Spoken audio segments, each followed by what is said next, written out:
meron daw pag-withdraw ng suporta ng mga sundalo at mga pulis mula sa gobyerno. Pakiliwanag na lang po, Colonel Francel, para hindi po... may mga kaibigan nga ako tumatawag dun sa Davao. Ba nangyari dyan? Baka may mga may mga kaguluhan na. Go ahead po, Colonel Francel. Sir, ito po nga sinasabi natin na reaction tungkol po sa conscience call po no, ng mga ilang grupos dito po sa atin sa Sandatahang Lakas ng Pilipinas.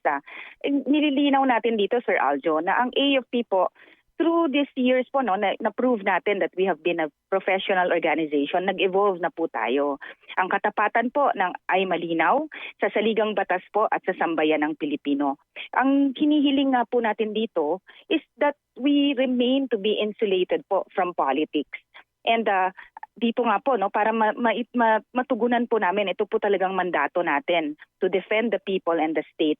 So ang anumang panawagan po na taliwas po dito, ay hindi po naaayon sa aming tungkulin bilang tagapagtanggol po ng Republika. Paano kung mayroong mga attempts na mag-infiltrate po sa mga protesta na mga manggugulo para gawing alam nyo na, hindi maiwasan ito mga grupo nito to exploit the situation para mag-sow ng violence, division or instability, Colonel? Ayun nga po sir, no, kung meron man po itong mga ganito, ina-acknowledge po natin na mayroon pong mga grupo na posible po na gamitin po itong situation na to. So tinitingnan po natin that this is going to be peaceful po, no, itong mga calls for this.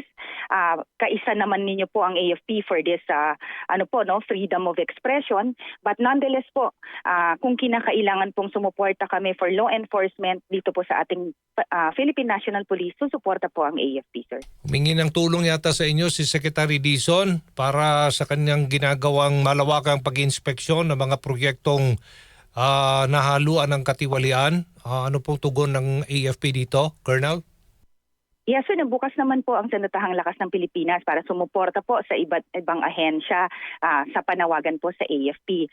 While we acknowledge po na nandyan po yung talagang kakayahan nila sa lahat po nitong pag-implement po nitong mga projects na to, tinitingnan po natin no, yung call po niya to yung sa protection po during these inspections. No, at kung ano pong mandato po ng AFP, doon po tayo iikot, sir, no, kung how we would be perform our duty accordingly and support other agencies as well.